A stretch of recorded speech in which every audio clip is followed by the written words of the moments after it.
suivante et puis on dispatche dans les classes. Donc initialement il y avait donc 6 lames mystères pour 6 groupes d'étudiants. Malheureusement 2 moniteurs ne pourront pas être là ce matin. Donc ce qu'on va faire, c'est que vous serez dispatchés en 4 groupes. Donc vous aurez 4 lames mystères, donc une par groupe. Vous serez supervisé par une monitrice. Et donc ça durera plus ou moins une demi-heure où vous diagnostiquerez avec les différentes monitrices votre lame. Et ensuite, on débriefera chaque lame tous ensemble. Et je ferai moi-même le débriefing des 2 lames qui n'ont pas été faites. D'accord?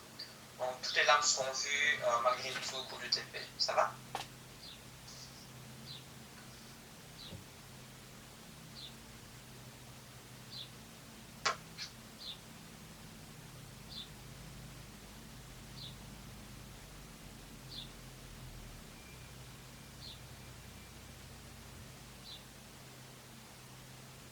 Donc je vais laisser jusqu'à 9h05 et puis je dispatcherai le groupe. Thierry, si tu m'entends, si tu n'arrives pas à enregistrer quand tu seras dans la salle, de nouveau, fais-le moi savoir s'il faut que je change les paramètres. Ça va? Oui, d'accord, mais à mon avis, il faudra encore le faire. Ouais, je pense aussi, mais ici, comme il y a 6 salles, 4 salles et pas 6, j'ai dû supprimer les salles et les refaire. Donc, à mon avis, il faudra absolument. Donc, tu seras dans la salle, je t'ai assigné dans la salle numéro 2, donc j'irai voir directement après. Et je te donnerai les autorisations pour enregistrer. D'accord, ça va, merci.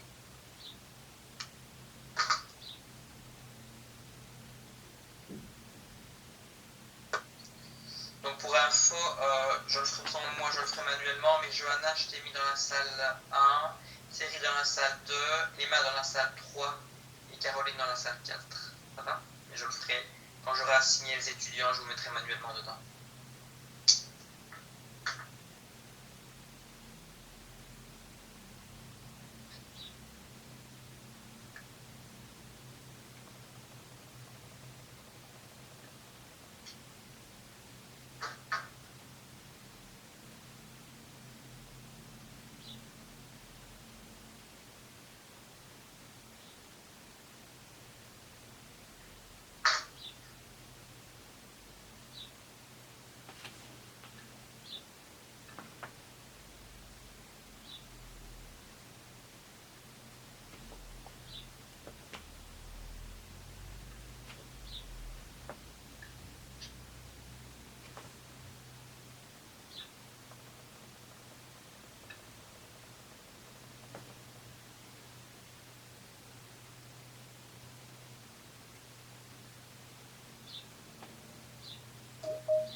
Ok, donc je vais laisser moi 2 petites minutes, je réattribue les salles et puis on pourra commencer le TP.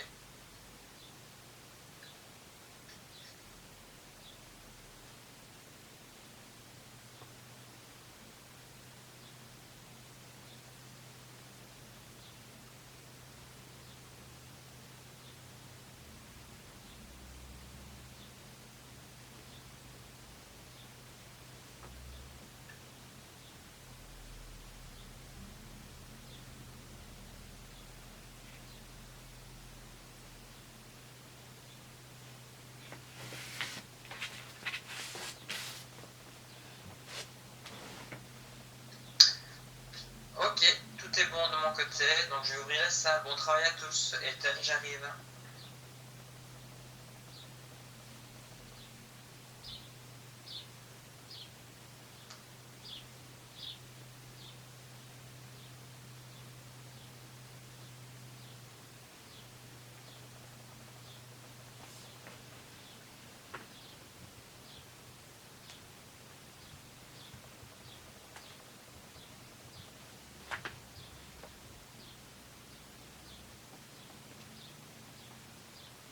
Bonjour à tous, est-ce que vous m'entendez?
Bonjour, je vois que vous n'êtes pas dans la stage, je vais vous attribuer maintenant.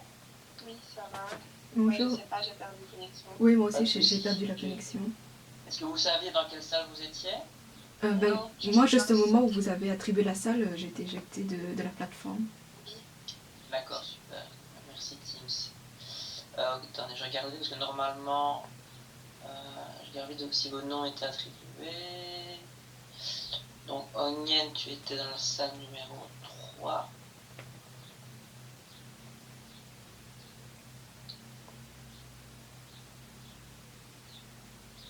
Ok, il est dans la 4, ça va, je vous réattribue.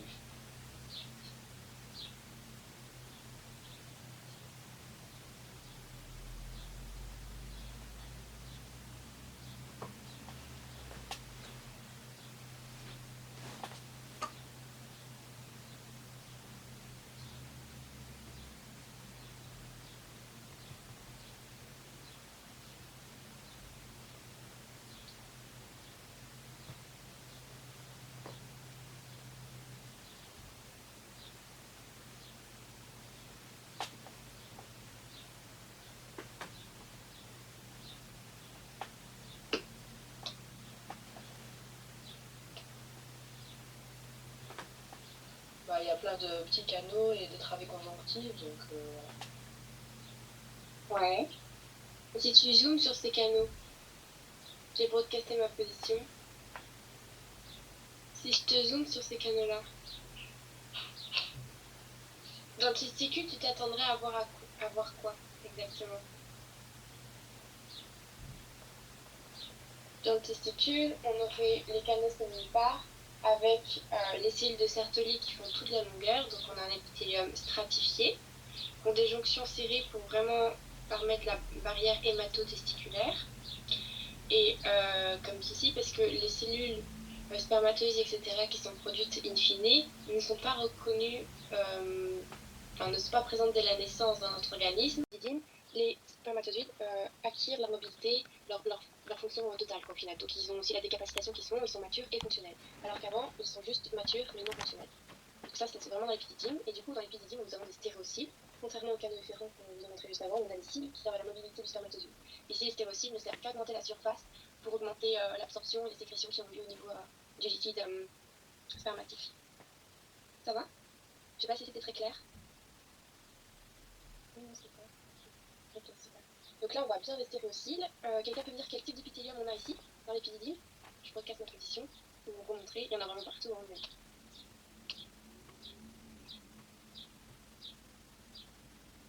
Quel type de cellules on va retrouver au niveau des canaux de l'épididyme? C'est un épithélium cylindrique pseudostratifié, non? Ouais, c'est ça. C'est pseudostratifié. Tu peux me dire les deux types de cellules qu'on retrouve? Dans l'épididyme? Ouais. Des cellules avec des stéréocyles. Mhm. Et sûrement des cellules basales de renouvellement. Ouais, c'est ça. On a les cellules basales de renouvellement et les cellules cylindriques. Ici, les noyaux des cellules basales de renouvellement, on les voit tout du long. Je me ferai zoom là, sur certains. Hop, je les zoome. C'est vraiment tous les noyaux qui sont ici. Vous voyez? Ici. C'est qu'on voit rien quand c'est très zoomé, c'est pour ça que je fais un ultra zoom puis après je les zoome pour que vous voyez nettement. Est-ce que vous voyez tous de quel noyau je parle? Par exemple, celui-ci. D'accord? Donc, cellules basaux de renouvellement, enfin, les cellules basales de renouvellement, elles sont vraiment à la limite, comme ça, vraiment. Noyau très rond, chromatide décondensé, alors que tous les autres noyaux que vous voyez plus en un tiers inférieur, ça appartient aux cellules cylindriques avec des stéréocyles. Voilà. Donc, voilà. Quelle autre caractéristique on peut voir aussi au niveau de ces canaux?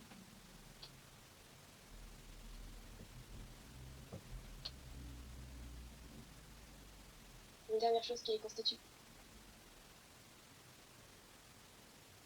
Ils ont une lumière bien régulière et ils sont entourés de muscles lisses. Oui, c'est ça. Ils sont entourés de musculus et la lumière est régulière, effectivement. Et le musculus. Ici, la couche de musculus est assez fine, mais c'est vraiment tout ce qui est rose là, comme ça, pour tout. Là, on n'a que quelques acides en corps cellulaire, 2-3. Je ne sais pas s'il y a des endroits, c'est un peu plus épais. Ici, par exemple, on voit bien, vraiment, comparé au tissu fibreux, on a à ce niveau-ci environ 4 à 5 couches de cellules musculaires. Voilà. Et d'ailleurs, est-ce que vous pouvez me dire un petit peu les caractéristiques du tissu conjonctif à ce niveau-ci, dans l'organe génital? Spécifique aux organes génitaux, et c'est commun que ce soit féminin ou masculin. Il y a un nom particulier de ce tissu. on a une forme de tissu élastico-musculaire qui est Ouais. plus ou moins présente tout le long du système, je pense. C'est ça.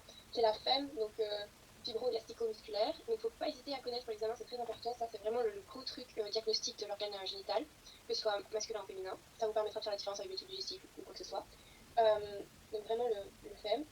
Et ici, au niveau de l'appareil génital masculin, en fait, il apparaît dès qu'on sort du testicule, donc dès les canaux efférents, il apparaît et il va jusqu'au bout, tout le long du tractus génital. Dès qu'on sort de l'albuginée, il apparaît et on l'a tout du long. Et après, sa composition varie un petit peu, il sera plus ou moins musculaire, plus ou moins fibreux, ou plus ou moins élastique. Est-ce que vous connaissez le colorant pour voir les fibres élastiques? Parce que comme ça, on ne les voit pas, mais est-ce que vous savez comment on pourrait les voir?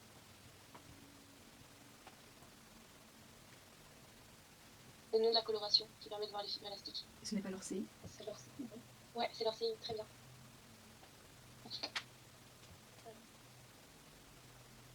Est-ce que quelqu'un veut bien, maintenant qu'on a identifié l'épididyme, reprendre la main sur le podcast et nous montrer un peu s'il avait pu identifier les canaux efférents, les caractéristiques des canaux efférents?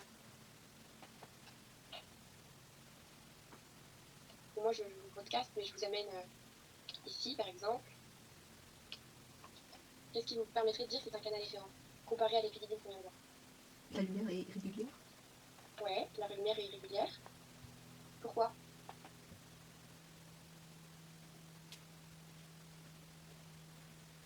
Ouais, la lumière elle est irrégulière parce qu'il y a deux types cellulaires. Donc même si c'est pas très clair, c'est monostratifié, ici c'est pas un pseudostratifié ou quoi que ce soit. Nous avons des cellules qui sont plutôt cylindriques avec des cils pour le coup. Donc on peut voir la ligne des corpuscules basaux. Ici on les voit bien, sur celle-là. Donc il y a la ligne des corpuscules basaux pour les cellules ciliées qui sont cylindriques. Donc là ça sert à la mobilité du spermatozoïde parce qu'il n'est pas encore fonctionnel. Il est mature, morphologiquement parlant, il n'est pas fonctionnel.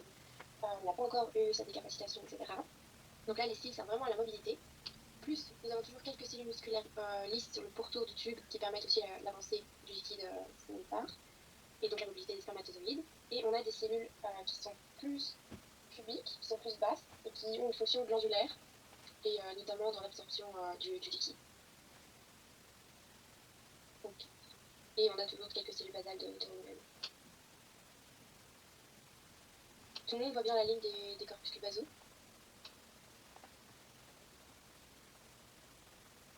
Et le tissu conjonctif à ce niveau-ci, entre les canaux, c'est toujours du fibro-élastico-musculaire. Donc là, on a vraiment bien la lumière festonnée, mais il y a des endroits où c'est un peu plus en transition. Par exemple, ici, ça commence à être un peu moins irrégulier, les cellules commencent à avoir un peu plus toute la même hauteur, mais on voit qu'il y a toujours les deux types cellulaires. On n'est pas encore, comme dans l'épididyme, avec que des cellules cylindriques avec des sténocytes, on a encore des cellules ciliées et des cellules glandulaires. Je vais vous montrer, ça n'a pas une autre zone de transition un peu plus... Voilà, là on tend de plus en plus à avoir ce qu'on a dans l'épididyme avec des cellules cylindriques vraiment et des cellules basales. Donc j'ai un peu plus resté. Et au centre, là, quelqu'un peut me dire ce qu'on voit au centre ici? Dans la lumière? C'est quoi là, toutes les cellules dans la lumière? C'est des spermatozoïdes. Ouais, les spermatozoïdes et les dossiers de dégradation, etc. Mais c'est les spermatozoïdes qui sont bien. Mais là, il y en a un peu partout. Spermatozoïdes et ce qui n'a pas été dégradé, résorbé, on va dire, par les cellules sertoliques qui ont aussi un rôle de macrophage des canaux séminipares du testicule. Ok. Est-ce que vous avez des questions par rapport aux deux types de canaux pour faire la différence?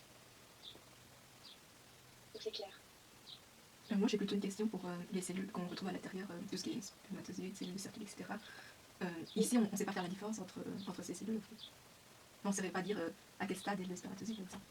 Ah non, bah là tu sais que tu es dans le canal efférent, donc tu sais que ton spermatozoïde est mature morphologiquement, donc même si tu vois pas les flagelles, etc., c'est juste que ça a été cassé, ça a été abîmé avec au moment où on a fait la coupe, etc. Donc tu sais que tu as des spermatozoïdes morphologiquement matures, mais qui sont fonctionnellement encore immatures ici. D'où la nécessité des styles pour leur mouvement. Donc voilà, donc tu sais que c'est juste des spermatozoïdes, et en fait tout ce qui est en rose là un peu, c'est un peu plus les déchets, parce que pendant la germination, la maturation des cellules, il y en a plein qui n'aboutissent pas, ils sont dégradés, etc. Donc dans la lumière des tubes séminitaires, et là encore, il y a pas mal de déchets, on va dire, de la production des spermatozoïdes et des protéines, etc. Donc ça donne cet aspect-là un peu rose que tu vois. Mais ça c'est pas très important. Et ça, oui, tu ne saurais pas identifier ce que c'est vraiment des fragments, quoi. D'accord, ça va, merci. Je sais pas si ça répond à ta question. Oui, ça répond. Super. Donc voilà, savoir bien identifier le phème, les deux types de canaux, savoir la différencier. Dans la structure, à faible grossissement, comme ça, on peut déjà dire qu'on voit qu'il y a une capsule conjonctive qui fait tout le long, un organe encapsulé, plein, il n'y a pas de lumière. Savoir identifier les autres structures qu'on peut voir, les autres types de tissus, je veux dire. Ici, c'est quoi comme tissu? C'est quoi ça? Du tissu adipeux. Ouais, du tissu adipeux. Toujours important, si vous avez une lame comme ça, de pouvoir identifier toutes les structures que vous voyez au maximum. C'est pas le plus important, c'est pas ce qu'on vous demande le plus là dans l'identification de l'organe. Mais si vous le voyez, autant le dire, on peut noter qu'on voit aussi des tissus adipeux, etc. Et ici, c'est quoi ces structures-là? Ces lumières-là?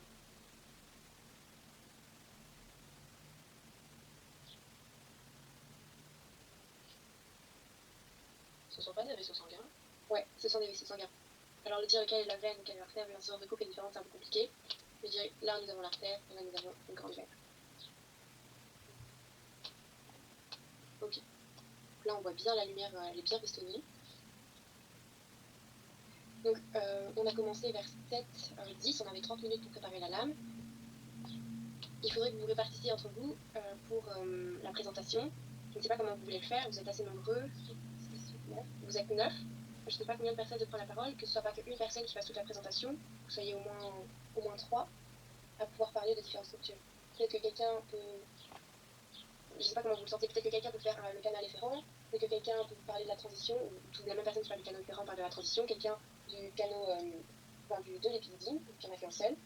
Et je sais pas si quelqu'un veut faire un mot plus sur la structure globale, avec le tissu fibro-élastico-musculaire qu'on retrouve depuis le canal efférent jusqu'à la fin du trapèze génital homme.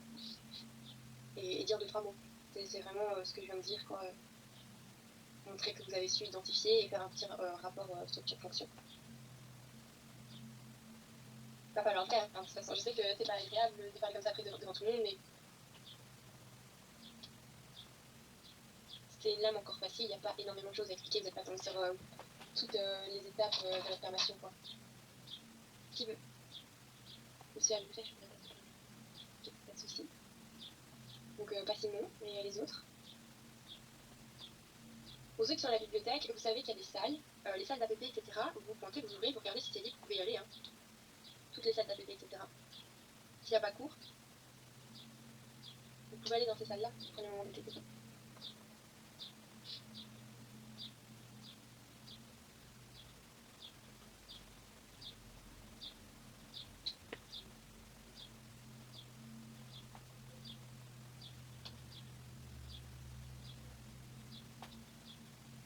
Donc ok, pas Simon, pas Juliette. Il n'y a plus beaucoup de temps, vaut mieux que vous décidiez maintenant, que vous vous entraîniez peut-être à dire une ou deux phrases. Si vous avez des questions, vous voulez que je vérifie ce que vous dites. Vraiment, le but c'est de voir si vous avez bien compris. Si vous avez compris les structures. Moi, je vais faire l'épididyme. Et l'épididyme, ok, super. J'ai une super mauvaise connexion, donc voilà, j'espère que vous m'entendrez. C'est pas grave, on s'entendra.